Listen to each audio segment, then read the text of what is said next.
Hello दोस्तों, मैं दिनेश की और आप सबका स्वागत है न्यूज़ टाइम के अंदर।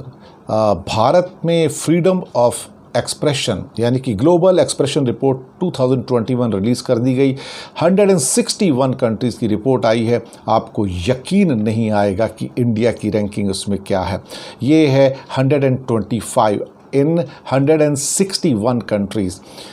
इससे बुरी कंडीशन क्या हो सकती थी कि भारत में बोलने की आज़ादी के ऊपर प्रतिबंध लगा दिए गए हैं, रेस्ट्रिक्शंस लगा दी गई हैं। जो बोलते हैं उनको उठा के जेल में डाल दिया जाता है, कभी उत्तर प्रदेश में, कभी बाकी राज्यों के अंदर। हालात इस कदर ख़राब हैं कि अगर आप कुछ लिख देते हो फेसबुक वगैरह पे तो भी उठा के आपको जेल में डाल देते हैं। एक तरह से कहा जाए तो सरकार का जो तंत्र है, सरकार का जो सिस्टम है, वो कुछ भी बर्दाश्त करने को तैयार नहीं है। और ना आम आदमी को बर्दाश्त करने को तैयार है, ना प्रेस को बर्दाश्त करने को तैयार है, ना कार्टूनिस्ट, ना जर्नलिस्ट, किसी को भी।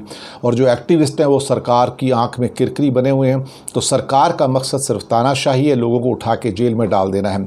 और फ्रीडम ऑफ एक्सप्रेशन जो है, इंडिया का जो रैंक 125 है, which is worse than south Asia के अंदर। अगर आप देखेंगे, मालदीव्स भारत से ऊपर 90, नेपाल भारत से ऊपर 91, श्रीलंका 99 भारत से ऊपर, भूटान 112 भारत से ऊपर, पाकिस्तान 115 भारत से ऊपर। वहाँ बोलने की हमसे ज़्यादा आज़ादी है। सिर्फ बांग्लादेश ही 133 पे आया है, जो इंडिया से भी 8 पॉइंट नीचे है।